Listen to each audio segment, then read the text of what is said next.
Ruskin বন্ডের রিগ্যালে পুনর্মিলন আজকে দ্বিতীয় পর্ব।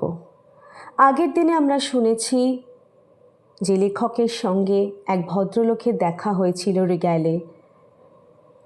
ভদ্রলোক তাকে হ্যান্স বলে ভুল করেন এবং পরে লেখককে ভূত ভেবে উনি পালিয়ে যান। এবং এই রিগ্যালেই নাকি কথিত আছে চলে যাওয়া মানুষদের সঙ্গে দেখা হয়। সেই রিগ্যালের তোরণের সামনেই লেখকের দেখা হয় কিশেনের সাথে। তারপর কিশেনের সাথে আমার 5-6 বছর কোনো দেখা হয়নি, কিন্তু এর মধ্যে তার চেহারায় খুব একটা পরিবর্তনও হয়নি। সেই ঘন ভ্রু, শান্ত দুটি চোখ, ধারালো মুখ, আর তাতে একটা মনোমুগ্ধকর হাসি লেগে আছে। এ যেন একটা অসাধারণ যুগলবন্ধী। তাই মেয়েরা দেখেছি এককালে ওকে বেশ পছন্দ করত, আর এটা কিশেনও বেশ ভালো করেই জানতো। এতে সে বেশ তৃপ্তিবোধ করতো এবং এই আকর্ষক ক্ষমতাটা তার কাছে বেশ উপভোগ্য ছিল, এটা বলাই বাহুল্য। দুজনে একটা সিনেমা দেখেছিলাম সেদিন। যদ্দূর মনে পড়ছে সিনেমাটির নাম ছিল ডিভাইন কান্ট্রেড। আর তারপরেই একটু হাঁটাহাঁটি করে পুরনো স্ট্যান্ডার্ড রেস্তোরাঁয় গিয়ে ডিনার অর্ডার করলাম। দুজনে মিলে প্রচুর গল্প হলো, ফেলে আসা দিনের কথা, অতীতের মধু স্মৃতিচারণ, এই আর কি। পাশে একটা ছোট্ট ব্যান্ড বাজছিল, 50-এর দশকের জনপ্রিয় কোনো একটা সঙ্গীতের করুণ সুর। সেদিন ডিনার টেবিলে পুরনো দিনের কথা বারবার উঠে আসছিল।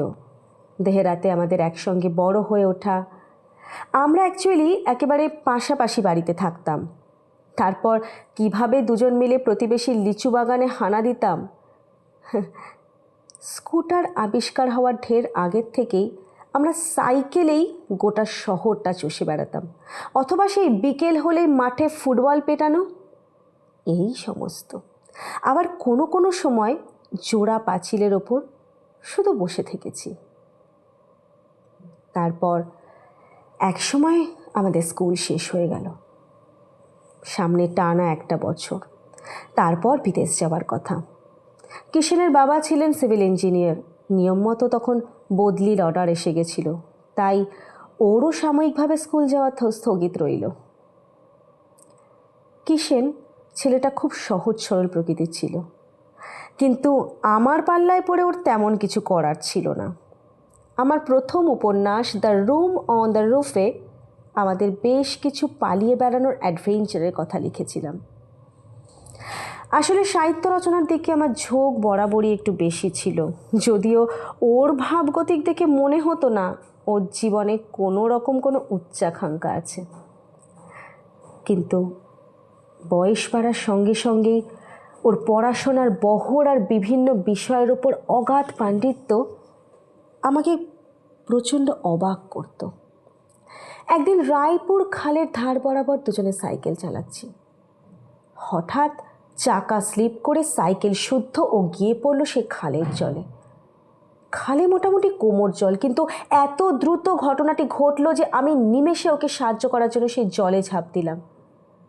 তেমন বিপদের কোনো সম্ভাবনা ছিল না, কিন্তু খাল থেকে সাইকেলটাকে তুলতে আমাদের বেশ বেগ পেতে হয়েছিল। পরের দিকে ও সাঁতার শিখে নিয়েছিল, কিন্তু সেসব আমাদের মধ্যে যোগাযোগ বিচ্ছিন্ন হওয়ার পরের কথা।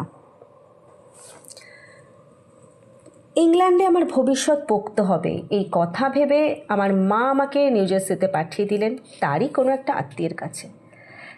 তারপর সেখানেই 4-4টে বছর কাটল। তারপর আবার আমি আমার কাছের মানুষজনের কাছে ফিরে এলাম, কারণ তাদের প্রতি মুহূর্তেই আমি অন্তরের টান অনুভব করি। ফিরে এসে দেখলাম আমার দেহেরার বন্ধুরা ততদিনে শহর ছেড়ে চলে গেছে। আসলে সেখানে স্কুল পাশ করবার পর কাজকর্মে সেরকম কোনো উপায় ছিল না। কিশেন কলকাতা থেকে আমাকে চিঠি লিখত। সে তখন ওখানকার একটা ইঞ্জিনিয়ারিং কলেজে পড়ছিল। তারপর সে বিদেশ পাড়ি দেয়। এরপর মাঝে মধ্যে আমাদের কথা হতো। সে বেশ ভালোই ছিল সেখানে। অত্যন্ত ধীর স্থির মেজাজের মানুষ ছিল কিশেন। অল্প সময়েই সবার সাথে ভালোভাবে মিশতে পারত। একখানা নাকি প্রেমিকাও জুটিয়েছিল ব্যাটা, আমার সামনে আবার স্বীকারও করেছিল। কিন্তু সে আমায় লিখেছিল, তুই হলি আমার সব থেকে পুরনো এবং ভালো বন্ধু, আমি যেখানেই থাকি না কেন তোকে দেখতে ঠিক আসবই। কিসেন কথা রেখেছিল, কিভাবে? চলুন না পরের পর্বে সেটা জেনে নিই। আজকের পর্ব এইটুকুই।